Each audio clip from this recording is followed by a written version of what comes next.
Bonjour à tous et à toutes et bienvenue dans la tour de commandement, l'endroit où on adore parler du commandeur, ici Thibaut. J'espère que vous allez bien, et cette semaine on se retrouve pour notre première vidéo sur Commander Legends, puisque ça va être la toute première d'une longue série, puisqu'on a beaucoup de choses à dire sur l'extension. Et avant toute chose, eh bien on va passer par la phase de pub. Vous la connaissez, puisque je vais vous rappeler que vous pouvez nous suivre ici, déjà, sur la tour de commandement, la chaîne YouTube. N'hésitez pas à vous abonner, à liker, à partager, à commenter la vidéo, ça fait du bien de discuter de toute cette nouvelle édition bouillonnante d'idées avec vous. Et également, partager la vidéo avec vos amis, ça fait toujours plaisir, bien sûr. Vous pouvez également nous suivre sur les réseaux sociaux, sur Facebook, Twitter et Instagram. Voilà, comme d'habitude, vous retrouverez toutes les informations concernant les vidéos, les lives, etc. qui sont organisés, notamment sur notre chaîne Twitch. Donc voilà, je vous invite également à aller la suivre, on a été extrêmement actifs durant cette spoiler season de Commander Legends. Et je vous avoue qu'on est un petit peu fatigué, mais on va se motiver pour faire ces fameuses vidéos. Voilà, ce gros rush pour tout vous résumer en l'espace de quelques vidéos. Et bien sûr, ces vidéos ne seraient pas possibles sans le soutien de nos fameux tipeurs, puisqu'ils sont déjà nombreux, ils sont généreux. Éventuellement, vous pouvez également les rejoindre directement sur Utip et Tipeee, je vous y invite. En tout cas, merci à eux, parce que leur générosité nous permet de continuer tout ça et d'investir, de faire de plus en plus de choses, que ce soit en live ou en vidéo directement, ou même des événements, comme on a pu faire avec le premier week-end de la tour. Bref, alors, pour faire le topo, aujourd'hui on va parler des commandants, des nouveaux commandants de Commander Legends. Alors pas tous, parce qu'il paraît qu'il y en a 71 dans l'extension, des nouveaux, et on ne va pas tous les aborder bien sûr, déjà parce que c'est pas possible, en une seule vidéo je vais mourir, mais surtout on peut les séparer en deux catégories. Il y a ceux qui ont le partenariat, qui sont les partners, et ceux qui ne l'ont pas. Et aujourd'hui on va aborder justement les nouveaux commandants sans le partenariat, puisqu'ils sont déjà suffisamment intéressants. Alors pour vous expliquer comment ça s'est passé au niveau du design, eh bien c'est très simple, dans chaque combinaison bicolore, on retrouve un commandant unco, donc voilà, peu commun, et un commandant rare. Voilà, donc du coup on a 20 commandants comme ça, puisqu'il y en a 2 pour chacune des 10 bicolorités existantes dans Magic, donc combinaison de 2 couleurs, et ensuite on a un commandant pour chaque tricolorité, et tous en rare, donc du coup ils sont disponibles, voilà, donc un seul de chaque, donc on a à nouveau 10, puisqu'il y a 10 combinaisons tricolores. Donc on a au total 30 commandants dont on va parler aujourd'hui. Je vous avoue que je ne pourrais pas rentrer dans le détail en vous proposant carrément des idées de cartes pour les decks, etc. Je parlerai certainement de certaines cartes qui sont très efficaces, mais globalement ça va être plutôt de vous donner une idée globale de quelle est la fonction, quel est le but principal du commandant, et dans quel type de deck est-ce qu'on peut le rentrer, bien sûr. Et sans plus tarder, nous allons rentrer dans cette fameuse liste en commençant par les commandants de la catégorie Golgari, voilà, de la guilde de Golgari, donc la combinaison noir et vert.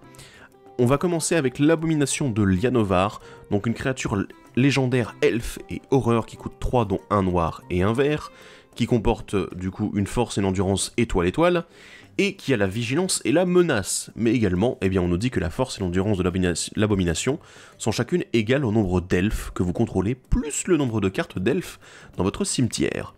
Alors bon, qu'est-ce qu'on peut dire de cette abomination de Llanowar? C'est un elfe, et c'est un elfe, c'est un elfe et horreur, d'accord, ok, mais surtout en fait qui se soucie pas mal des cartes d'elfes en général, que ce soit du coup les elfes sur le champ de bataille, ou alors les elfes dans le cimetière. Ce qui est fort intéressant en fait, parce que déjà on est face à un commandant elfe noir-vert, ce qui est suffisamment rare pour le souligner, et qui a réellement envie de fonctionner avec les elfes, parce qu'on avait Nart de Feuille d'Or qui existait auparavant, mais qui était plutôt défausse, et il créait des elfes derrière, comme conséquence de sa capacité. Mais bien sûr, ici l'abomination de Llanowar, elle est vraiment intéressante, parce qu'elle se focalise vraiment sur les elfes. Alors, l'avantage assez impressionnant, je trouve, c'est le fait qu'il va compter également le nombre de cartes d'elfes dans votre cimetière, parce que il faut avouer que les elfes ne sont pas forcément très puissants, très forts, et les race-boards arrivent, donc du coup on peut très bien se faire gérer une bonne partie de ces elfes, et l'abomination de Llanowar, elle s'en fiche, parce que tant qu'ils sont quelque part dans le cimetière ou le champ de bataille, ça lui va très bien.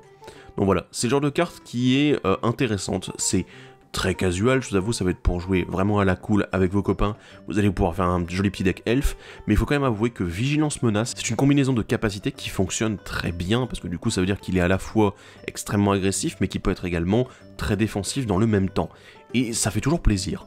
Donc voilà, c'est efficace, c'est simple, et surtout, petit bonus pour ceux qui auraient remarqué ça, ça compte le nombre de cartes d'elfes dans votre cimetière, pas le nombre de cartes de créatures elfes dans votre cimetière.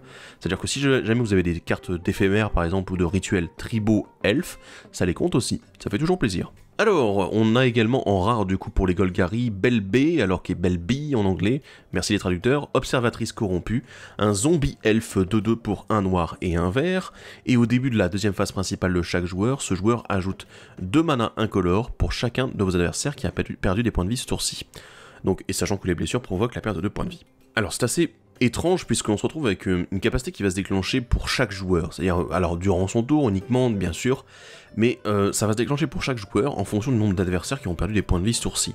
Alors du coup ça ne vous compte pas vous, puisque c'est à chaque fois vos adversaires à vous qui comptent. Donc c'est-à-dire que si le joueur, voilà, si Emric est à côté de moi et qu'il va décider de m'attaquer, bah Belbé ne va pas lui offrir de mana à cette deuxième phase principale, à moins qu'il ait attaqué quelqu'un d'autre. Voilà, ce qui compte ce sont mes adversaires à moi. Donc c'est assez intéressant ce que Belbé propose ici. Ça a l'air d'être une sorte de groupe hug, parce que ça donne du mana en plus. Techniquement, vous pouvez faire 6 mana incolores supplémentaires, du coup, en utilisant Belbé correctement, hein, voilà, donc ça peut être très intéressant, ça peut être très puissant, en fait, mais le fait qu'elle soit, comment dire, qu'elle soit en même temps symétrique, ça peut donner un côté group hug, donc du coup si vous faites un deck group hug, ce qui semblerait extrêmement bizarre en noir-vert, hein, parce que le noir n'est pas très câlin, il faut l'avouer, eh bien ça semble assez étrange. Après il me reste d'autres possibilités, c'est par exemple faire en sorte que Belbé ne soit pas sur le champ de bataille durant les tours des adversaires, mais alors ça pose des questions. Est-ce qu'on pourrait la passer hors phase? En noir-vert c'est un petit peu bizarre, c'est pas vraiment les couleurs qui sont adaptées pour ça. Est-ce qu'on peut faire en sorte juste de la renvoyer dans la main, d'une façon ou d'une autre? Ça peut être intéressant aussi. Donc voilà, du coup on pourrait la rejouer à chaque tour pour un noir et un vert, ça va être assez exigeant. Mais bon, pourquoi pas. Il y a peut-être des possibilités qui sont autour de ce commandant, mais pour le moment je vous avoue que je n'ai pas encore trop creusé. Belbé a l'air d'être quelque chose qui peut avoir un potentiel, et surtout qui peut être utilisé dans vos sorts à X, ce qui est quand même assez intéressant malgré tout. En Dimir, en bleu-noir, on a 2 commandants très intéressants, Lunko et Amaury de la Marée Morte, un ondin et sorcier 1/4 pour 3, dont un bleu et un noir. Et vous l'engagez, vous exilez de votre cimetière un nombre de cartes égal au nombre d'adversaires que vous avez. Donc bon, ok, du coup généralement 3 si vous êtes dans une partie à 4 joueurs. Et derrière, une carte de créature ciblée de votre cimetière acquiert l'encore jusqu'à la fin du tour. Le coût d'encore est égal à son coût de mana. Alors qu'est-ce que l'encore? L'encore c'est une capacité déclenchée en fait depuis le cimetière qui peut n'être utilisée qu'en rituel uniquement. Et en fait qui va demander que vous payez le coût de encore, vous exilez la créature qui a le encore, enfin la carte de créature qui a le encore dans votre cimetière, et derrière vous allez créer en fait pour chaque adversaire un jeton qui est une copie de cette créature, qui va du coup être obligé d'attaquer ce joueur si possible durant le tour, et qui va gagner la célérité jusqu'à la fin du tour. Et en plus, vous le sacrifiez au début de la prochaine étape de fin. Voilà. Donc uniquement en rituel, comme je l'ai dit, c'est une précision qu'il ne faut pas oublier. Donc ce qui est assez intéressant ici, c'est que Amaury et le encore nous proposent du coup de réutiliser des cartes de créatures qui sont parties directement au cimetière. Alors certes, ça demande également d'exiler d'autres cartes de votre cimetière, mais ça reste très intéressant parce que le encore peut être extrêmement puissant puisque vous ne fabriquez pas non seulement une seule copie de votre créature, mais généralement 2 ou 3, voire même 4 si jamais vous jouez à 5 joueurs, et voire même plus si vous jouez avec beaucoup trop d'adversaires. Donc voilà, ça peut être extrêmement puissant puisque les effets d'arrivée en jeu se déclenchent, et les effets déclenchés à la mort se déclenchent également puisque c'est un sacrifice, vous n'exilez pas le jeton. Donc c'est très intéressant, ça peut devenir extrêmement puissant, et c'est l'un des commandants qui m'a vraiment tapé dans l'œil, il faut avouer, dans cette extension. Donc voilà, le encore est puissant, il est présent dans d'autres cartes de l'extension, mais ici, vraiment, Amaury qui nous permet d'utiliser sur n'importe quelle créature, je pense qu'il y a des côtés un petit peu débiles qu'on peut mettre en place, d'autant plus qu'il faut rappeler que comme c'est au début de la prochaine étape de fin que vous sacrifiez vos jetons, vous pouvez très bien utiliser une carte du style, le Sundial of the Infinite, voilà, pour faire en sorte d'arrêter le tour au moment propice et faire en sorte de garder vos jetons, ce qui est encore meilleur. La créature rare du Dimir, c'est Nimris Escroduna, une créature légendaire peuple fée chevalier 1/6 pour 5, dont un bleu et un noir, qui a le flash, le vol, et au début, à chaque fois que vous lancez votre premier sort pendant le tour de chaque adversaire, regardez les 2 cartes du dessus de votre bibliothèque, vous en mettez une dans votre main et l'autre dans votre cimetière. C'est intéressant en fait, Nimris nous propose un peu le début d'un archétype flash. Parce que oui, si vous êtes au courant, eh bien dans Ikoria, dans Zendikar, on a commencé à avoir des cartes qui s'orientait pas mal sur le flash et qui disait voilà bon, vos cartes avec le flash font des effets supplémentaires, sont incontrables, coûtent moins cher, enfin bon, il y a pas mal de trucs qui ont été proposés, et je vous avoue que c'est un archétype qui n'avait pas de commandant. Et ici, on en a un, parce que du coup, ça va vous permettre de jouer pendant le tour des adversaires, et de faire en plus de la value en disant, boum, bah voilà, d'un seul coup, je fais, ah, je regarde les cartes, bam, j'en prends une au moins en plus, donc du coup, ça fait que vos cartes se remplacent, mais par l'une des 2 premières cartes de votre bibliothèque, ce qui est intéressant aussi. Après, il y a le fait que ça puisse remplir le cimetière, donc les jeux cimetière peuvent être intéressés par Nimris, et d'ailleurs, bah, techniquement, Amaury, avec lui encore, peut être intéressé par Nimris. Voilà, donc ça reste très intéressant, et je vous avoue qu'il y a quelque chose à faire avec, plutôt autour d'une thématique flash, puisque c'est quand même assez intéressant, ça a l'air d'être plutôt orienté là-dessus. Cette carte-là est assez ouverte au niveau de sa construction. En blanc-rouge, en Boros, nous allons parler de Reyav. Pour commencer, le maître forgeur, pour un rouge et un blanc, c'est un nain artificier 2-2. Et à chaque fois qu'une créature que vous contrôlez qui est enchantée ou équipée attaque, cette créature acquiert la double initiative jusqu'à la fin du tour. Wow, c'est extrêmement puissant. J'ai rarement vu un commandant en fait qui avait autant de puissance, puisque en fait les jeux équipement, les jeux enchantement, bon, je vous avoue qu'en blanc-rouge on est plutôt généralement équipement que enchantement, ont tendance à avoir un petit problème, c'est que du coup il faut qu'ils arrivent à faire suffisamment de patates, de punch, pour que les adversaires en prennent suffisamment dans la tronche et que la partie soit rapidement terminée. Reyav ici, il est peu cher, il ne coûte que 2 mana, c'est quand même très peu, et surtout il va donner la double initiative à toutes les créatures attaquantes équipées et enchantées que nous contrôlons. C'est extrêmement puissant, ça peut aller très vite puisqu'il y a des petits équipements qui existent, qui sont forts, qui sont efficaces, voilà, un +2/+0, un +3/0, avec pourquoi pas le piétinement en plus, ça fonctionne bien avec la double initiative, voilà, ou tout simplement donner la célérité à une créature avec les Lightning Reeves, ou alors avec les bottes de pied d'agile.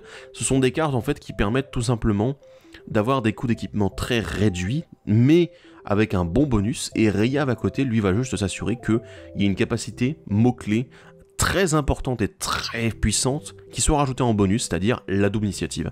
Et ça fonctionne très bien parce que c'est pas une seule créature, c'est à chaque fois qu'une créature vous contrôlez attaque. Donc là, vraiment, c'est puissant. C'est extrêmement puissant et ça peut juste défoncer en fait. Donc je vous avoue que Reyav, il est très intéressant pour l'archétype équipement et je pense qu'il gagnera sa place dans les bons commandants de cet archétype. La rare de Boros, c'est Belborca, sergent spectral, qui coûte 4 dont un rouge et un blanc, c'est un esprit soldat à étoile 5. Alors vous allez devoir noter le coût converti de mana de chaque carte au moment où elle est mise en exil. Extrêmement étrange, mais c'est pas fini. La force de Belborca, sergent spectral, est égale au plus grand nombre noté ce tour-ci. Et au début de votre entretien, exilez la carte du dessus de votre bibliothèque, vous pouvez jouer cette carte ce tour-ci. Alors, on en a pas mal parlé sur les lives de la tour. Belborca, c'est un commandant qui a beaucoup de choses intéressantes, mais qui a un défaut particulier. Alors, le truc c'est que sa force principale, c'est déjà de pouvoir exiler la carte dessus de la bibliothèque au début de l'entretien, et de faire en sorte que vous puissiez la jouer ce tour-ci. Donc du coup, ça fait qu'on a techniquement une main qui est étendue de une carte en plus. C'est intéressant, et c'est assez efficace, il faut l'avouer. Le côté assez random du noter le coût converti de mana de chaque carte au moment où elle est mise en exil, voilà, c'est normal, on a parlé un petit peu au niveau des règles, c'est normal que ce soit fait comme ça. Mais surtout, le plus gros problème, c'est que sa force n'est égale qu'au nombre le plus grand noté ce tour-ci, et non pas de manière permanente. C'est un petit peu gênant parce qu'en fait, Belborca, il a 0 de force durant les tours adverses, puisque du coup, tant qu'il n'y a pas une carte qui a été exilée, eh ben, ça fonctionne pas. Il se passe rien, il n'y a pas de nombre qui a été noté ce tour-ci, donc du coup, ça n'est qu'une 0,5, ce qui est extrêmement bizarre et pas du tout adapté à une carte Boros, il faut l'avouer. Ensuite, derrière, alors il peut y avoir pas mal de choses à faire, c'est-à-dire, qu'est-ce qu'on peut faire ? Eh bien, on peut faire en sorte de jouer par exemple autour du blink ou du flick. C'est tout simplement, ben voilà, pouvoir blinker, exiler puis renvoyer sur le champ de bataille, ou exiler puis renvoyer à la fin du tour sur le champ de bataille, ce qui est encore meilleur, notamment sur les créatures adverses. Eh bien, vous pouvez utiliser ce genre de cartes, de blink, d'effets d'exil, comme tout simplement un retour au pays, un chemin vers l'exil, pour exiler les créatures adverses et du coup gagner une force suffisante pour Belborca. Ça va demander un build assez particulier. Vous pouvez aussi jouer du coup les cartes qui font en sorte de piocher, enfin la simili-pioche, c'est-à-dire exiler les cartes, vous pouvez les jouer jusqu'à la fin du tour ou jusqu'à la fin de votre prochain tour. Ça peut être efficace également avec Belborca, mais du coup ça fait que tous ces éléments-là, ça donne un build, une construction de deck assez étrange et dont on n'a pas du tout l'habitude en Boros parce que c'est pas vraiment ce qu'on attend de ce genre de combinaison de couleurs. Généralement on a tendance à être plutôt agressif comme avec Reyav, mais là Belborca il est agressif mais en jouant beaucoup sur l'exil, quelque chose que le blanc peut faire beaucoup sur les créatures adverses, et le rouge avec nos propres cartes, notamment pour piocher plus. Donc c'est étrange, mais ça peut fonctionner, et juste ce qui lui manque à Belborca, c'est une capacité en plus. Il lui manque une vigilance, un vol, pourquoi pas, parce qu'il est esprit, il pourrait très bien voler. Voilà, c'est le seul petit défaut, mais si jamais vous arrivez à lui donner ces capacités-là, à lui donner une capacité d'évasion, eh bien ce sera suffisant pour qu'il puisse être intéressant avec un build tout particulier. Passons maintenant aux couleurs Rakdos, le noir-rouge, et oui, une bonne combinaison. On a Jury, maître de la revue, notre créature Unco, humain et chaman 1-1 pour 2, dont un noir et un rouge. Et à chaque fois que vous sacrifiez un permanent, vous mettez un marqueur +1/+1 sur lui. Et quand il meurt, vous infligez un nombre de blessures égal à sa force à n'importe quelle cible.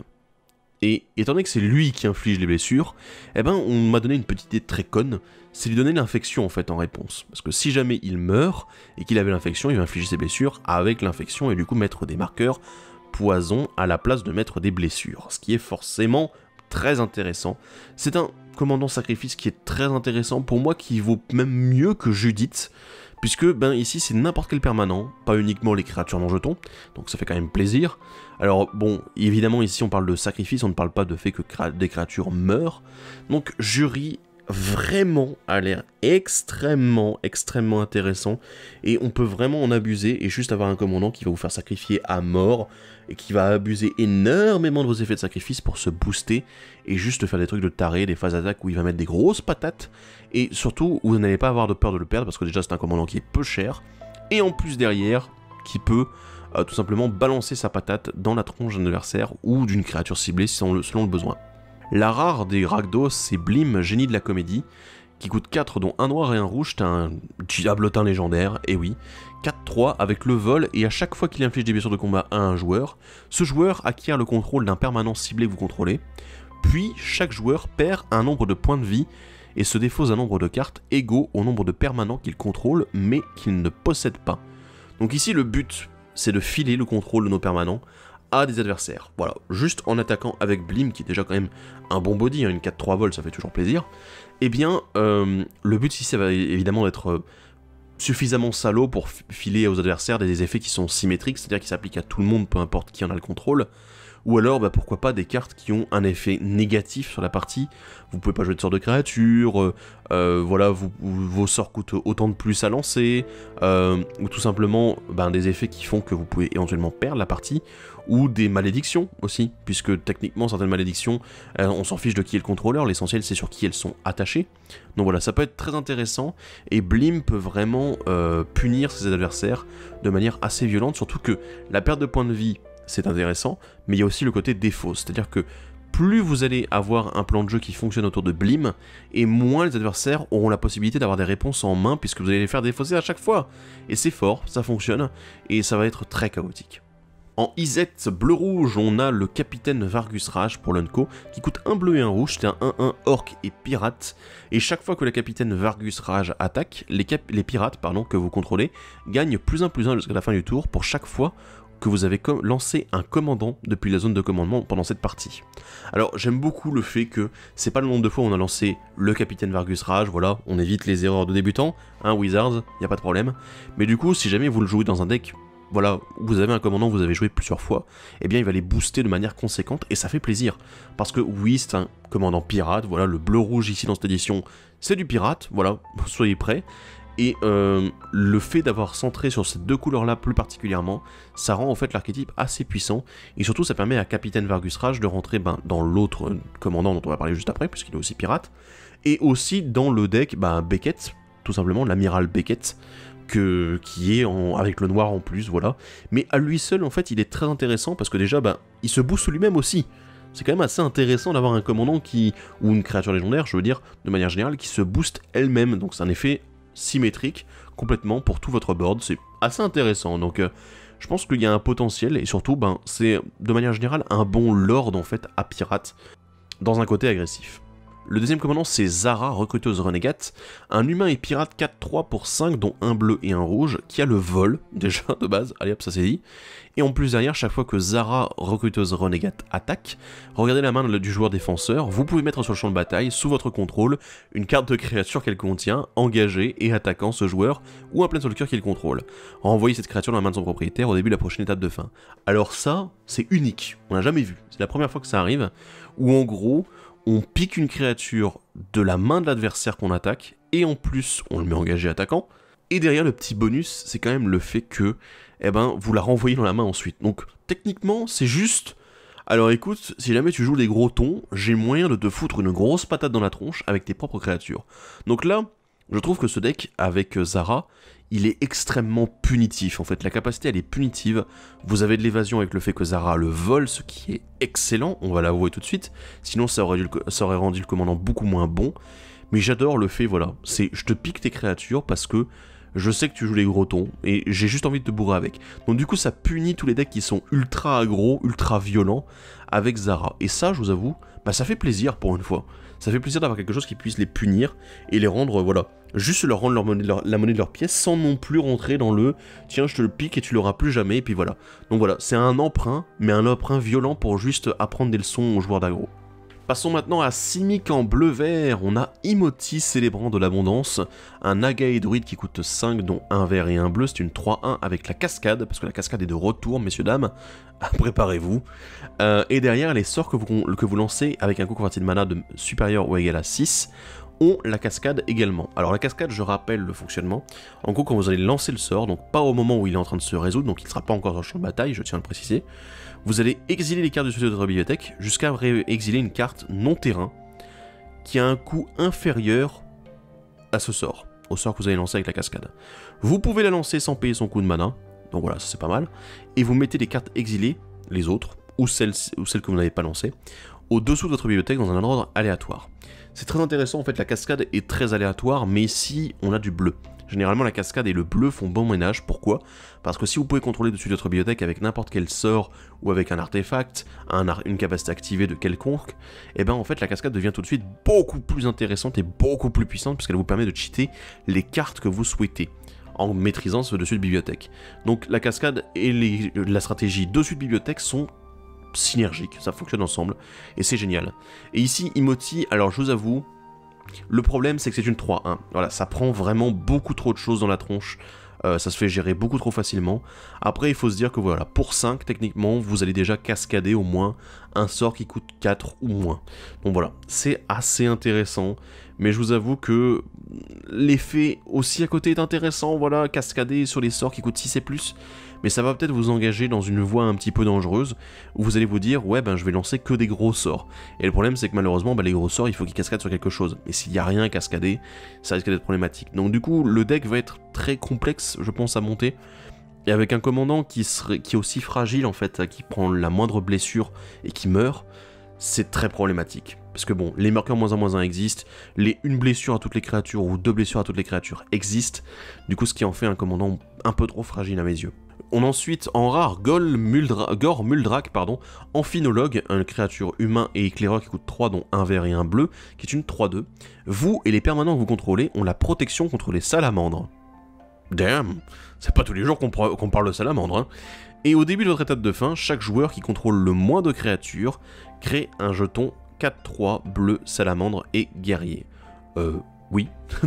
Alors, ce qui est assez drôle, c'est que du coup, voilà, il y a vraiment une logique où on est dans une logique groupe hug.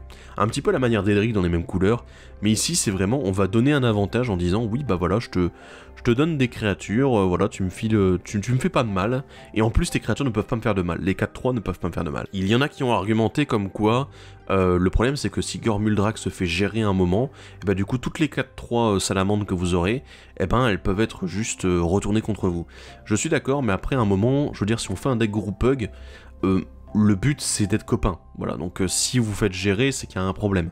Après, on est en bleu-vert, il existe Propagande en bleu qui permet de jouer un petit peu aussi de la protection, On peut aussi jouer tous les contre-sorts, tous les trucs qui donnent la défense talismanique, que ça soit en vert, en bleu, pour rendre indestructible notre commandant aussi. Il y a pas mal de choses en fait à faire autour de Gormuldrak. Je vous avoue qu'il y a moyen de le protéger, il y a moyen de le jouer gros pug, il y a moyen d'être un petit peu cool en fait, et juste se dire, voilà, je fais des salamandres pour tous ceux qui sont un petit peu la dèche, surtout quand même que c'est les joueurs qui ont le moins de créatures qui font une salamandre, donc voilà, c'est très intéressant. Et je trouve que ça permet de rééquilibrer les parties, donc du coup on est dans une pure logique de group hug. Après il y a moyen aussi de l'utiliser de manière un petit peu aristocrate, mais c'est très bizarre parce qu'en bleu-vert la combinaison ne s'y prête pas vraiment, puisque vous pouvez très bien sacrifier vos salamandres pour faire un effet quelconque, du style par exemple, je pense à Greater Good pour le plus grand bien, puisque Greater Good nous permet de piocher autant que la force de la créature et ensuite défausser 3, mais pourquoi pas dire je vais recycler mon deck en sacrifiant ma salamandre 4-3, je vais piocher 4 et je vais défausser 3, donc ça va être pas mal. C'est une stratégie qui est faisable et du coup qui pourrait rendre le deck un petit peu intéressant également. Mais je pense que c'est un commandant qui a vraiment une place particulière dans un deck group hug bleu-vert.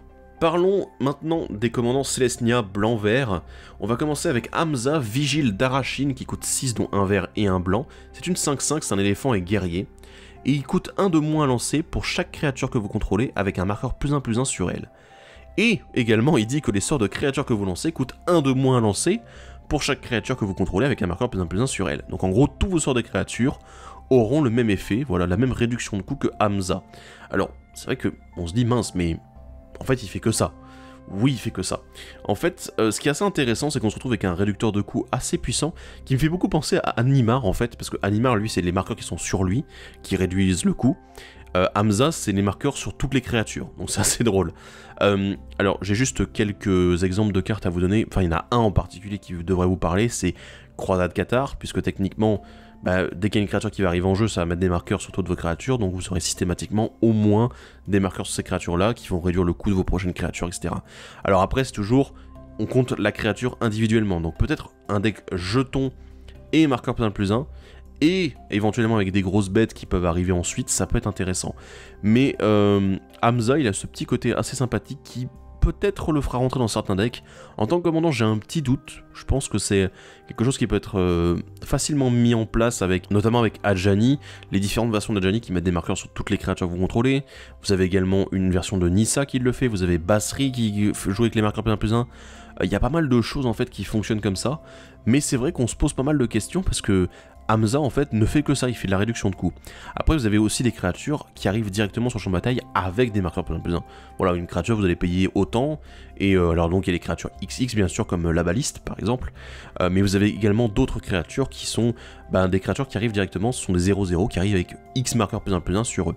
C'est assez intéressant et ça peut fonctionner aussi avec Hamza. Donc, avoir les possibilités avec ce commandant, si jamais vous avez des idées, n'hésitez pas à les donner dans les commentaires. Le commandant rare de Selesnya, c'est Latiel, l'aube de la générosité, une licorne qui coûte 4 dont un vert et un blanc. C'est une 2/2 lien de vie. Et au début de chaque étape de fin, si vous avez gagné des points de vie ce tour-ci, répartissez jusqu'à autant de marqueurs +1/+1 entre n'importe quel nombre d'autres créatures ciblées. Alors, Latiel, bon du coup, on a encore une licorne, voilà, je sais pas ce qui se passe, No Magic, là, chez Wizard, ils se sont dit, on va mettre des licornes. Donc bon, Latiel est très intéressant, mais j'avoue que le problème, enfin moi, il y a un truc qui me dérange un petit peu, c'est le fait que c'est n'importe quel nombre d'autres créatures ciblées. Donc, on est sur un commandant qui joue sur le gain de points de vie, qui joue sur les marqueurs +1/+1, c'est assez générique, on va se l'avouer, mais le problème c'est qu'il peut même pas se booster lui-même pour se protéger un petit peu, ça je trouve ça vraiment dommage. Donc du coup on est face à un commandant qui est un petit peu quelconque en fait, parce que le gain de points de vie ça se fait, oui, mais c'est pas forcément une des priorités, notamment en Selesnya. Vous allez avoir quelques créatures et quelques cartes qui vont vous faire gagner des points de vie, certes, mais c'est vrai que la répartition de marqueurs comme ça, vous n'allez pas gagner non plus des dizaines de points de vie, donc ça va pas devenir vite pété, vous gagnerez quelques points de vie à chaque fois, et donc du coup, oui, c'est intéressant, mais je trouve ça un petit peu limité et un petit peu quelconque, voilà. C'est jouable, hein, bien sûr, mais voilà, points de vie, marqueur, créature, bon, pourquoi pas. Donc jouez peut-être toutes les créatures qui font que quand une créature arrive sur le champ de bataille, vous gagnez un point de vie, voilà, hein, celle-ci, les Soul Sisters, bien sûr. Donc ça peut fonctionner très bien avec Latiel, mais bon, si vous mettez beaucoup trop de marqueurs, je pense que Latiel deviendra vite une cible, et le problème c'est que, elle peut pas mettre de marqueurs sur elle-même. C'est un petit peu débile. En Grul, on a Tuya Ours Griffe en Unco, un humain et guerrier qui coûte 3 dont un rouge et un vert. C'est une 2-2 et chaque fois qu'elle attaque, elle gagne plus explosif jusqu'à la fin du tour, excitant la force la plus élevée parmi les autres créatures que vous contrôlez. J'aime pas Tuya, voilà, je vais le dire tout de suite, je n'aime pas du tout cette carte parce que c'est une carte qui se booste, qui n'a pas d'évasion, elle aurait eu le piétinement ou même juste la menace, un truc, voilà, un petit truc, un petit quelque chose, j'aurais dit ok, tout de suite c'était plus intéressant. Mais là le problème c'est que bon déjà si c'est elle la créature avec la force la plus élevée, ça marche pas, si elle est toute seule sur le champ de bataille, elle peut pas se booster, voilà, parce que c'est les autres créatures que vous contrôlez. Ah, dommage. Souci derrière, bah oui en effet, elle doit attaquer, elle doit survivre, donc du coup c'est juste l'envoyer à la boucherie et voilà. Le problème c'est que pour moi c'est un énorme défaut, le plus X plus X, tant qu'il n'est pas accompagné de capacités en plus, tant qu'il n'est pas mis sur des bonnes créatures qui ont de l'évasion, eh ben il est pas intéressant. Et malheureusement ici Tuya, bah elle a pas du tout les qualités qu'il faut pour ça. Après voilà, il faut la rendre imbloquable éventuellement, mais on est en rouge-vert, donc du coup ça devient tout de suite un petit peu plus compliqué. En rare, on a Hans Eriksson, oui, de la carte Arhansrun, voilà, et il coûte 4 dont un rouge et un vert, c'est un humain éclaireur 1-4, et chaque fois qu'il attaque, vous révélez la carte du dessus de votre bibliothèque. Si c'est une carte de créature, vous la mettez sur le champ de bataille engagé et attaquant le joueur défenseur, ou un planeswalker qu'il contrôle. Sinon, mettez cette carte dans votre main. Quand vous mettez une créature sur le champ de bataille de cette manière, elle se bat contre Hans Eriksson. Véridique. Donc c'est-à-dire que c'est assez délirant. Il attaque, et du coup, si c'est une créature, il va la mettre sur le champ de bataille engagé attaquant, mais avant que ça puisse faire des blessures, ils vont se fight. T'es là, ok, bon d'accord. Voilà, donc c'est assez dingue. Le truc c'est que là il va y avoir besoin de contrôle dessus de la bibliothèque, parce que dans tous les cas, au moins vous piocherez au moins la carte, vous la mettrez dans votre main. Le problème c'est que si jamais vous mettez une carte qui est trop petite en fait, si vous avez par exemple la mana d'orque, 1-1-1, ok il va arriver sur le champ de bataille, il va se battre avec Hans, et en fait Hans va le buter. Et Hans aura pris une blessure en plus, c'est complètement con. Donc il faut trouver un moyen déjà de protéger Hans, de le rendre indestructible d'une manière ou d'une autre, ce qui est un peu compliqué, on va l'avouer. Et derrière, il faut trouver un moyen également que la créature en question, bah, vous puissiez contrôler quelle créature va aller au-dessus de la bibliothèque. Ce qui est faisable, on a des cartes qui le permettent. On a des trucs qui permettent de regarder le dessus de la bibliothèque, notamment Bibliothèque Sylvestre, notamment la Sagacité de Miri, vous avez également la toupie de divination du Sensei, vous avez également le Scroll Rack, voilà le râtelier à parchemin, qui sont très efficaces pour ça. Donc du coup, ici, évidemment, avec Hans, ça fonctionnera très bien pour contrôler ce dessus de bibliothèque, mais bon Dieu, Hans, regarde derrière toi et évite de te battre avec tes alliés, merci. En blanc-bleu, Azorius, on a deux bonnes cartes intéressantes, on a Kanji en Unco, Garde Céleste, une 3-3 oiseau et sorcier, donc une nouvelle version de Kanji qui existait auparavant. Il a le vol et la vigilance, et quand il attaque, les créatures attaquantes avec le vol gagnent plus 2/+0 jusqu'à la fin du tour, et quand il bloque, les créatures bloqueuses avec le vol gagnent +0/+2 jusqu'à la fin du tour. Eh ben, mon coco, Kanji est extrêmement bon, parce que oui, un +2/+0 en attaque et un +0/+2 en bloqueur, sachant qu'il y a quand même une chose à préciser, ce ne sont pas les autres créatures bloqueuses avec le vol, il se booste lui-même. C'est-à-dire qu'en attaque, il sera 5-3 et en bloqueur, il sera 3-5. Ce qui est très intéressant, sachant qu'il a la vigilance en bonus. Là, Kanji en fait représente vraiment ce qu'on attend d'un commandant qui a le vol. Un boost conséquent, et je pense que ça va être un excellent commandant vol, même si on a eu quelques autres commandants qui sont arrivés, et d'autres dont je vais encore vous parler dans la prochaine vidéo. Eh bien ici, Kanji, il est très intéressant, très pertinent, très fort. Vraiment, rien à dire, juste jouez-le. Et la créature rare de Azorius, c'est Quain, Factotum itinérant, pour un blanc et un bleu, une 1-3 qui est un lapin et sorcier, messieurs dames. Et en fait, vous l'engagez, chaque joueur peut piocher une carte, puis chaque joueur qui a pioché une carte de cette manière gagne un point de vie. Et là vous allez me dire, mais où est le souci? On est en Azorius, pourquoi est-ce que... Qu'est-ce qui se passe? Expliquez-moi. Eh bien, c'est simple, on est face à une carte de groupe Hug, encore une fois, et c'est vachement étonnant, parce qu'on est sur une groupe Hug blanc-bleu uniquement. Il n'y a pas de vert en plus, ce qui est assez étonnant, parce que blanc-bleu-vert, ça peut le faire, mais là, on est juste en blanc-bleu. Alors là où on s'attendrait à un commandant ultra contrôle, voilà, dire ouais, blanc-bleu contre sort et tout, bah moi je vous propose, il y a une version, donc du coup, groupe Hug qui est facilement, qu'on peut facilement monter. De l'autre côté, il y a aussi quelque chose qu'on peut rajouter dans le deck, c'est tout simplement, par exemple, une dîme étouffante. Alors le but ici n'étant pas de dire, ouais, je vais vous faire piocher la max et tout, et du coup, vous allez me faire plein de trésors, non. La dîme étouffante, ça peut juste être dire, ok, bah les joueurs, si vous voulez piocher, allez-y, mais je vous demande une petite contribution, c'est voilà, vous avez gagné un point de vie, c'est déjà pas mal, voilà, piocher et gagner un point de vie, c'est cool, les gars ont rien à faire, ils ont juste à te laisser engager ton lapin, c'est quand même pas mal, et derrière, juste dire, bah écoutez les gars, laissez-moi avoir des trésors. Et derrière, vous pouvez juste build un deck group hug, ou même un deck, tout simplement, pilo forte. Parce qu'on est en blanc-bleu, hein, vous pouvez jouer pilo forte et juste attendre de pouvoir jouer des gros sorts qui tâchent, de gagner avec votre approche du second soleil, par exemple.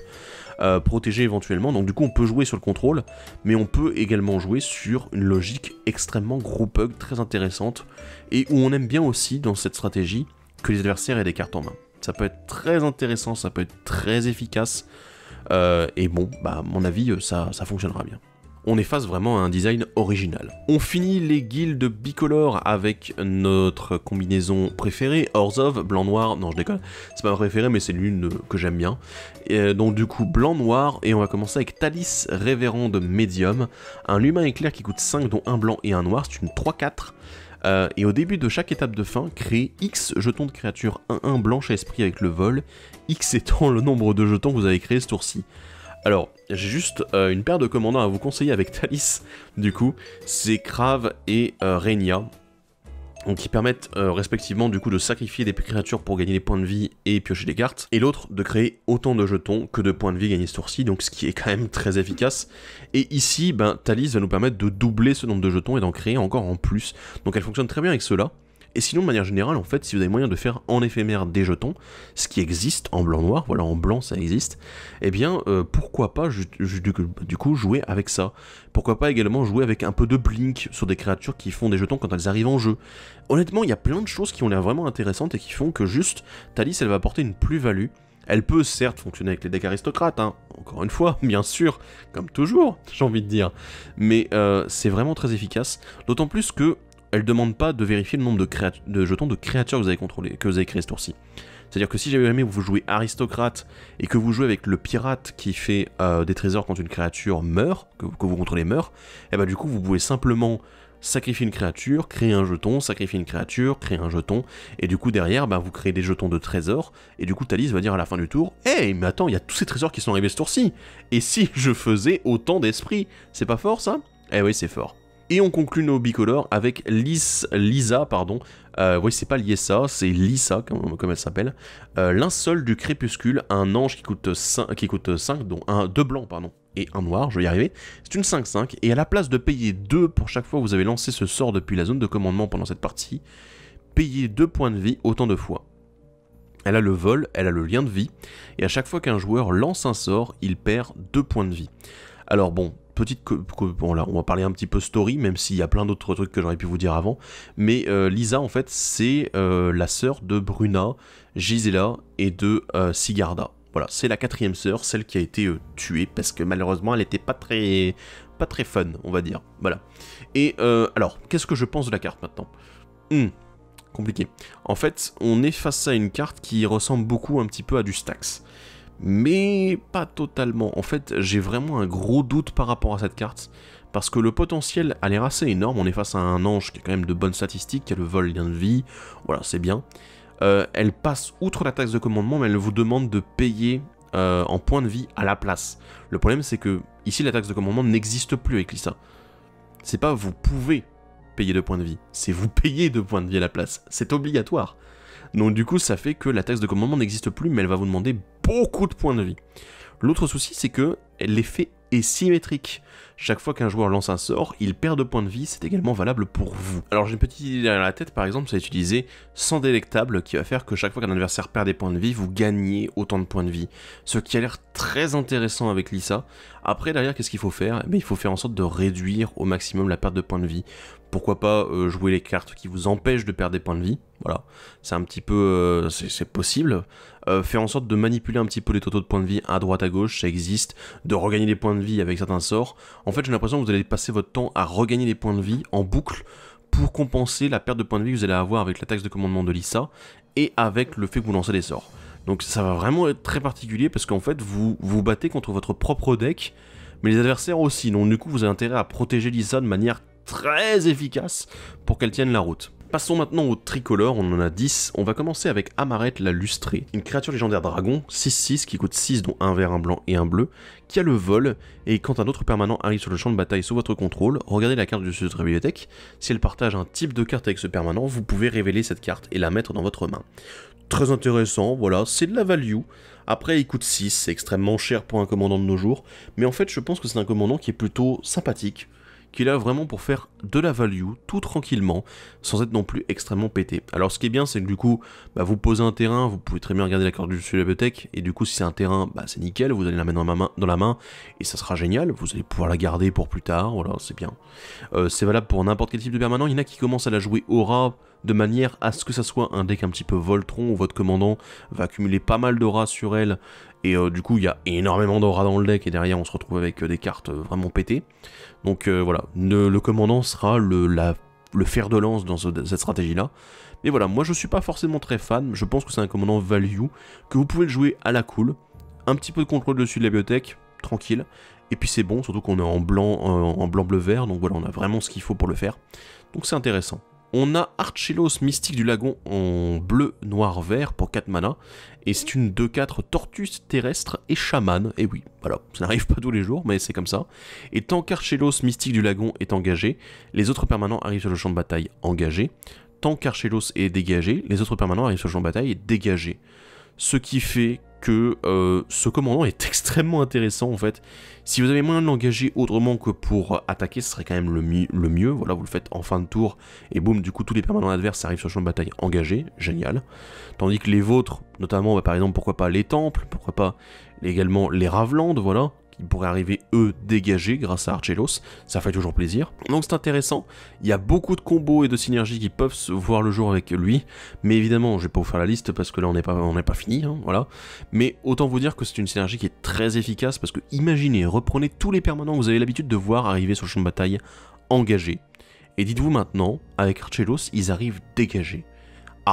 Il y a quand même un truc qui paraît intéressant, hein. Une petite synergie, un quelque chose qui fait que ça peut devenir vraiment très puissant. Voilà, donc Archélos, vraiment une très bonne carte, une très bonne créature, et j'ai hâte de tester ça. On a Averna, la floraison du chaos, un élémental chaman qui coûte un vert, un bleu et un rouge, c'est une 4-2. Et au moment où vous appliquez la cascade, donc voilà, dont on a parlé tout à l'heure, vous pouvez mettre sur le champ de bataille, engager une carte de terrain parmi les cartes exilées. Donc en gros, là ici, pour parler un petit peu du processus, comment ça va se passer, vous lancez un sort avec la cascade. Donc, vous allez exiler les cartes dessus de la bibliothèque jusqu'à révéler une carte qui a un coût converti de mana, enfin un sort, une carte non terrain, qui a un coût converti de mana inférieur à celui de la carte qui est la cascade. Voilà, que vous avez lancé. Et du coup, à ce moment-là, Averna va dire stop, pause, avant qu'on lance le sort avec la cascade. Elle fait littéralement une pause au milieu d'une capacité. Autant vous dire que c'est un petit peu ballsy. Et derrière, hop, on regarde, on dit alors dans les cartes exilées, est-ce qu'il y a un terrain? D'accord, il y a un terrain, ok, très bien. Donc du coup, le terrain, on va le mettre sur le champ de bataille engagé. Vous avez le droit de ne pas le mettre non plus, mais vous avez le droit de le mettre sur le champ de bataille engagé. Donc du coup, ce qui veut dire que littéralement, tous vos sorts de cascade sont également des sorts qui vont vous permettre éventuellement de ramper en plus. Alors, c'est aléatoire encore une fois, mais bien sûr, contrôle dessus de la bibliothèque, on est en bleu, rouge, vert, on est les très bonnes couleurs de la cascade, on est exactement dedans en fait, voilà, c'est la meilleure combinaison qui existe. Donc autant vous dire que là, on est sur un commandant qui nous permet d'avoir une value supplémentaire sur la cascade sans être dans le Maelstrom Wanderer, voilà, qui est vraiment très puissant et beaucoup trop fort et qui coûte une blinde en mana. Et bien Averna, elle nous propose plutôt d'avoir une simple plus-value sur la cascade, qui est déjà une plus-value en soi en fait, donc ça fait vraiment plaisir. On continue avec Colphénor, le dernier if. C'est un Sylvain et Chaman 3-7 qui coûte 6, dont un blanc, un noir et un vert. Il a la vigilance et la portée, et chaque fois que le dernier if ou qu'une autre créature que vous contrôlez meurt, renvoyez dans votre main jusqu'à une autre carte de créature ciblée d'endurance inférieure depuis votre cimetière. C'est intéressant parce que du coup on peut se retrouver avec une synergie un petit peu aristocrate et aussi un petit peu réanimation, c'est assez cool. Je vous avoue que voilà, on a un peu planché dessus, on s'est dit qu'il y avait des possibilités. Donc ouais, il y a un petit côté réanimation assez sympa, assez original vraiment, avec l'endurance, c'est pas tous les jours que ça sort. Et surtout, on est en blanc-noir-vert, donc du coup, vous avez vu, on a eu Nitroy, on a eu Carador auparavant, on a eu Tayam, donc je vous avoue que ce sont des commandants qui, déjà, évoquent un petit peu le côté réanimation, et que le Colphénor, il a la même logique, mais d'une façon différente, et ça fait plaisir. Donc je vous invite un petit peu, voilà, à réfléchir sur ce commandant qui est beaucoup plus intéressant qu'il n'y paraît. Ensuite on a Gen, Tisseur d'Arcanum, qui coûte un noir, un rouge et un blanc. Et c'est une 2-3 humain et sorcier qui nous dit que pour un rouge, un blanc et un noir, en l'engageant, sacrifiez un enchantement également, renvoyez sur le champ de bataille une carte d'enchantement ciblée depuis votre cimetière. Plutôt cool, je suis assez content en fait. Gen, il est intéressant parce qu'en fait du coup, il peut avoir plusieurs effets assez intéressants. C'est bizarre, parce qu'on est vraiment pas dans les couleurs des enchantements, hein. D'habitude c'est blanc, bleu, vert, généralement. Là on est en blanc, noir, rouge. On n'est pas vraiment sur le même type d'enchantement, mais je pense que pourquoi pas utiliser une partie des enchantements qui font de la plus-value, mais également des enchantements qui peuvent, pourquoi pas, exiler un permanent, voilà, de manière temporaire. Ça peut être bien d'avoir ça au début de partie, puis ensuite de changer. Vous pouvez également échanger un enchantement sur le champ de bataille qui est un peu intéressant, qui est utilitaire, contre un enchantement qui a un effet en se sacrifiant ou en arrivant sur le champ de bataille, ce qui peut aussi être intéressant. Donc oui, il y a des trucs qui peuvent vraiment fonctionner avec, mais ça demande voilà, un petit peu de recherche quand même. On a également Niostro, voix des contreforts, une chimère qui coûte 4, dont un bleu, un rouge et un blanc. C'est une 3-3, et vous l'engagez, vous choisissez l'un, X étant le nombre de sorts que vous avez lancé ce tour-ci, regard X, ou bien il inflige X blessures à une créature ciblée, ou bien vous gagnez X points de vie. Alors, là vous vous dites, ouais ok, c'est plutôt spécial quand même. Bah en fait, étant donné qu'il y a moyen de jouer un petit peu Storm, c'est-à-dire le fait de lancer beaucoup de sorts durant un même tour, et du coup d'augmenter le nombre de marqueurs, enfin le nombre de sorts qui ont été lancés sur un même tour, et du coup d'augmenter la puissance de Niostro, c'est une stratégie qui est jouable du coup en commandeur, qui existe avec le compteur de Storm, voilà, en moderne, etc. Mais Niostro, c'est vrai que là du coup il y a peut-être cette logique là qui peut rentrer en commandeur, d'autant plus que bon, pouvoir gérer des créatures, pouvoir éventuellement faire des regards X, ce qui est quand même assez intéressant de pouvoir contrôler le dessus de la bibliothèque, mais surtout aussi temporiser avec ses points de vie, bah ça peut vite fonctionner. Je vais donner aussi une carte comme ça, un truc qui pourrait être intéressant, c'est tout simplement le réservoir de flux éthérique, parce qu'avec Niostro, ça veut dire que vous allez gagner de plus en plus de points de vie avec le réservoir de flux éthérique, et en plus derrière avec Niostro, vous allez pouvoir gagner encore X points de vie derrière, X étant du coup le nombre de sorts qui a été lancé ce tour-ci. Ça peut fonctionner vraiment bien, et je pense qu'il y a un truc assez intéressant à faire autour. On continue avec Jared Cartalion, véritable héritier, qui est un humain et guerrier qui coûte un rouge, un vert et un blanc, c'est une 3-3, et quand il arrive sur le champ de bataille, un adversaire ciblé devient le monarque. Vous ne pouvez pas devenir le monarque ce tour-ci. Voilà, tant pis. Si des blessures devaient être infligées à Jared Cartalion pendant que vous êtes le monarque, prévenez ces blessures et mettez autant de marqueurs +1/+1 sur lui. Voilà. Donc, Jared Cartalion, c'est Conan, hein, voilà, pour ceux qui n'avaient pas deviné. Très intéressant, en fait, parce que on a une dynamique très bizarre ici, où le monarque, donc du coup, qui est une capacité qui est revenue dans cette édition, et qu'on retrouve dans pas mal de cartes dont je vous parlerai plus tard. En fait, le monarque, pour rappeler, en gros, un joueur devient le monarque à un moment où il a un effet qui lui dit « vous devenez le monarque ». Ou bien, si jamais il récupère le monarque sur un autre joueur. Comment est-ce qu'il fait pour le récupérer? En fait, il faut qu'une de ses créatures inflige des blessures de combat à ce joueur. Et derrière, le monarque, qu'est-ce qu'il a comme avantage? Parce que bon, il faut quand même un avantage. Eh bien, il pioche également au début de son étape de fin. C'est très intéressant parce que ici, Jared le donne à quelqu'un d'autre. Donc c'est quand même assez intriguant. C'est pas quelque chose qu'on voit tous les jours. Donc il le file à quelqu'un d'autre. Et la contrepartie, c'est qu'au moment où vous allez être le monarque, via du coup une phase de combat ou en récupérant avec une autre carte qui dira vous devenez le monarque, eh bien Jared devient juste tellement puissant parce que prévenir toutes les blessures qui vont lui être infligées, ça inclut également les blessures non combat, c'est-à-dire toutes les vrasses, tous les effets qui mettent X blessures à chaque créature, ça ne fonctionne pas. Donc voilà, les effets se battre, ça va juste prévenir les blessures et faire en sorte qu'ils gagnent des marqueurs. Donc j'ai une idée, voilà, donc le but, ça serait qu'avec Jared Cartalion, on se retrouve à jouer un deck qui inclut énormément d'effets qui font X blessures à toutes les créatures, et également des effets à se battre. Parce que à partir de... Et évidemment les effets qui donnent le monarque, puisque le but c'est que vous puissiez le récupérer, forcément sans attaquer, et que Jared puisse gagner le monarque, et voilà du coup dire, c'est moi le monarque maintenant, je mets des marqueurs, j'arrête de prendre des blessures, voilà. Et c'est vraiment très intéressant, le design est super intéressant, original, et encore un deck Naya que j'ai envie de monter en ce moment, je sais pas ce que j'ai, mais voilà, c'est vraiment très intéressant comme concept. On continue avec Neviniral, tyran d'Urborg, un zombie et sorcier qui coûte 6, dont un blanc, un bleu, un noir. C'est une 3-6 qui a la défense talismanique contre les artefacts, les créatures et les enchantements. Et quand il arrive sur le champ de bataille, engager un nombre de créatures jetons, donc de zombies de 2, pour chaque créature qui est morte ce tour-ci. Donc voilà. Ouais, et c'est pas fini, parce que derrière, quand il meurt, vous pouvez payer 1, et quand vous faites ainsi, vous détruisez tous les artefacts, les créatures et les enchantements. C'est tellement débile. Alors pour ceux qui se disent, attends, ça me dit un truc ça, Nevinyrral, ben en fait on a le disque de Nevinyrral qui existait, qui est un artefact qui détruisait tous les artefacts, toutes les créatures et tous les enchantements. C'était une carte très utilisée, c'est une Vrasse qui est encore aujourd'hui très jouée, et ma foi, ben Nevinyrral il est un peu au même niveau en fait d'une certaine façon. Puisque, voilà, la défense talismanique c'est très intéressant certes, mais en fait c'est une machine à combo Nevinyrral. Ouais, je suis très sérieux. En fait, techniquement, si jamais vous arrivez à avoir 7 créatures sur le champ de bataille, enfin 6 créatures sur le champ de bataille, et que vous avez un hôtel Phyrexian, eh bien, en fait, techniquement, vous faites des jetons à l'infini et du mana à l'infini, et voilà, c'est fini. Donc, je vous explique comment ça se passe.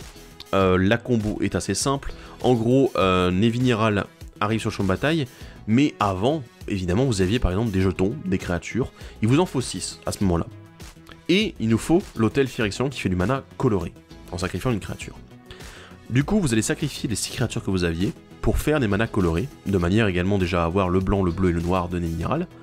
Et du coup, Nevinyrral va arriver sur le champ de bataille. À ce moment-là, la capacité va se déclencher, où il va dire je vais créer des jetons. Mais sauf que avant qu'elle finisse de se déclencher, enfin que vous la résolviez, elle s'est mise dans la pile, bam, et ben du coup, Nevinyrral, vous allez le sacrifier sur l'hôtel Phyrexian. Donc vous allez faire un mana de plus que vous allez garder en réserve, vous allez résoudre la capacité de Nevinyrral, il va voir, ok, il y a 6 créatures qui sont mortes, et moi aussi je suis mort. Et oui, il est mort, il est passé au cimetière, il est retourné ensuite en zone de commandement. Donc du coup, on se retrouve avec 7 zombies qui vont être créés par la capacité de déclencher de Nevinyrral, même s'il n'est plus là, on s'en fiche. Il est plus là, mais la capacité a été mise en pile. Voilà. Donc on a 7 zombies, et on a en plus un mana qui traîne. Du coup, avec les 7 zombies que vous allez sacrifier pour faire à nouveau du mana coloré, vous allez utiliser le mana en plus qui vous restait, et du coup, vu que Nevinyrral coûte maintenant 8 depuis la zone de commandement, vous allez pouvoir le relancer, puisque vous allez sacrifier 7 zombies et utiliser le mana fait par Nevinyrral. Nevinyrral arrive sur le champ de bataille, à ce moment-là, il va vouloir créer non plus 6 zombies ou 7 zombies parce qu'il était mort, mais étant donné qu'il y a aussi 6 autres zombies qui sont morts, qui sont passés au cimetière, même si ce sont des jetons, eh bien, 7 autres zombies, pardon, et étant donné qu'il y a encore 7 autres zombies qui ont été mis, les jetons qui ont été mis au cimetière depuis le champ de bataille, même si ce sont des jetons, et bien du coup, à la place, il va essayer d'en créer 14 au total. Et à ce moment-là, en fait, vous avez calculé et vous vous dites, ouais, mais étant donné qu'il prend en compte systématiquement toutes les créatures qui sont mortes ce tour-ci, en fait, à chaque fois, vous allez pouvoir relancer Nevinyrral toujours pour 2 de plus, mais techniquement, étant donné que vous faites systématiquement le double de jetons, c'est-à-dire que là, imaginons, vous sacrifiez les 14 zombies pour faire du mana, vous rejouez Nevinyrral derrière, en ayant sacrifié auparavant, du coup il va doubler à nouveau le nombre de jetons, qui va doubler à nouveau, qui va redoubler à nouveau, et en fait vous faites un nombre de jetons infini et du mana infini. Eh ben écoutez, et du mana coloré en plus, hein, voilà. Donc, ouais, là je pense qu'à ce moment-là vous pouvez faire pas mal de choses, si vous avez le culot d'avoir un effet d'aristocrate sur le champ de bataille, voilà, chaque fois qu'une créature arrive en jeu, ou alors chaque fois qu'une créature que vous contrôlez meurt, la partie est finie en fait. Donc voilà, j'espère que vous êtes contents, on a fait un deck aristocrate blanc-bleu-noir, voilà, vous allez pouvoir jouer tous vos commandants aristocrates dedans, et vous allez pouvoir également jouer Kels, qui était en bleu-noir, voilà, nouvelle de Jumpstart, eh bah écoutez, voilà. On a résolu Nevinyrral, vous avez votre deck tech. Non, je déconne, mais amusez-vous avec, je pense qu'il y a pas mal de choses à faire, et que c'est vraiment un commandant qui est intéressant, même s'il est cher. Ensuite, on a Obeka Brut Chronologue, donc une créature légendaire ogre et sorcier 3-4, qui coûte un bleu, un noir et un rouge, et un générique, bien sûr. Et vous pouvez l'engager pour dire que le joueur dont c'est le tour peut terminer le tour. Alors, bon, ça a l'air un peu bizarre, on est en Grixis là, hein, les gars, dans bleu, noir, rouge, c'est pas vraiment les couleurs, on est très copains avec les autres. Mais ici, en fait, tout simplement, c'est un effet de Sundial of the Infinite, à nouveau, que vous pourrez utiliser pendant votre tour généralement, parce que un joueur, tu lui dis, ok, c'est ton tour, est-ce que tu veux le terminer maintenant, parce que j'active la capacité. Et là, bah non, je veux pas le terminer, puis c'est tout, et voilà. À moins qu'il ait réellement un avantage à faire ça, mais du coup, ça c'est de la stratégie, c'est de la politique, mais j'ai quand même un sacré doute, la plupart du temps, vous allez donner un avantage généralement assez conséquent si vous faites ça. Donc du coup, ce qu'il faut compter, c'est que Obeka, c'est un effet qui va juste faire, ok, ben voilà, je peux terminer mon tour aussi quand je veux, c'est un Sage All the Infinite dans votre zone de commandement, et du coup tous les effets qui disent, par exemple, bah, sacrifier, exiler au début de la prochaine étape de fin, eh bien, OBK, bah, vous faites en réponse, la capacité s'est mise dans la pile, ok, je suis obligé de le sacrifier? Non, j'engage OBK, boum, c'est mon tour, bah, je le termine, et voilà, c'est fini. Et du coup, la capacité, elle est exilée, voilà. Donc voilà, c'est très intéressant, et ça peut fonctionner comme ça, et ça rajoute 3 couleurs, parce que c'est vrai que c'était beaucoup joué dans Feldon, Sending of the Infinite, et d'autres effets du même genre. Mais du coup, là, on est en gris 6, et on l'a en zone de commandement. Et enfin, on va finir avec Yurlok, des roses brûlures, un Viashino Shaman qui coûte 4, dont un noir, un rouge et un vert, c'est une 4-4 avec la vigilance, et un joueur perdant du mana non dépensé perd autant de points de vie. Et pour 1 en l'engageant, chaque joueur ajoute un noir, un rouge et un vert. Et je vous avoue que c'est énorme parce qu'en fait c'est le retour de la brûlure de mana. Puisque, alors pour ceux qui ne connaissent pas, la règle de la brûlure de mana, c'est en gros, quand on passait d'une étape ou d'une phase à une autre, normalement le mana non dépensé disparaît. Mais en gros, la brûlure de mana, c'était que si jamais il y avait du mana qui était non dépensé, qui disparaissait, et ben le joueur perdait autant de points de vie. Voilà. C'était assez drôle. Et bon, ça a été abrogé parce que c'était pas très intéressant. Mais ici, ça le devient un peu plus, on va dire. Vous allez pouvoir utiliser Yurlok en fait de manière à générer du mana chez tous les adversaires. Vous allez leur fournir un maximum de mana en permanence. Et juste, bah, par exemple, les obliger à engager les manas à engager les terrains pour faire du mana, faire trop de mana avec les terrains, et du coup qu'ils savent plus quoi en faire. Vous avez également sa capacité que vous pouvez activer par exemple bah, à l'entretien, ou au début de l'étape de fin, pourquoi pas. Ça devient absolument ridicule en fait. Bref, on est arrivé au bout de cette vidéo des commandants de Commander Legends. Alors du coup, les non-partenaires, parce que là vous vous rendez compte que là j'ai parlé de 30 commandants en l'espace d'une petite heure, autant vous dire que voilà, il y a quand même du challenge. Et je vous avoue que ces commandants, ils me semblent très intéressants. Il y en a quelques-uns qui sont un petit peu à côté de la plaque. Mais l'extension, globalement, on l'a analysée de bout en bout, elle est très intéressante. Les commandants Unco proposent des petites variations, des petits trucs assez intéressants qui sont pas forcément des grosses cartes, du coup des gros commandants puissants, mais au moins des commandants intéressants. Certains autres, en rare, proposent des choses qu'on n'a jamais vues auparavant, vraiment des choses assez nouvelles, et qui ont l'air de bien fonctionner, qui peuvent vraiment être intéressantes à construire. Donc je vous avoue que, eh ben, cette édition, pour le moment, elle me donne vraiment envie. Ça réveille mon âme de deck builder et de dire, ouais, il y a plein de trucs que j'ai envie d'essayer, il y a vraiment des trucs cool, et j'ai envie de voir un petit peu ce que je peux en faire. Voilà. Donc j'espère que vous aussi ça a un peu éveillé votre curiosité parce que on a encore les partenaires qu'on va aborder du coup dimanche en vidéo. Et je vous avoue qu'on a 41, bon techniquement on va en aborder 40 partenaires dont on doit parler. Et ben ça va être ça va être un gros boulot. Et du coup d'ailleurs j'ai même une petite surprise pour vous durant cette vidéo là, donc j'espère que vous serez au rendez-vous. Bref, j'espère que cette première partie d'analyse de Commander Legends vous a plu. Et bah écoutez, n'hésitez pas à le dire dans les commentaires ce que vous en avez pensé. Et je vous dis du coup à la prochaine et salut à tous, bye bye.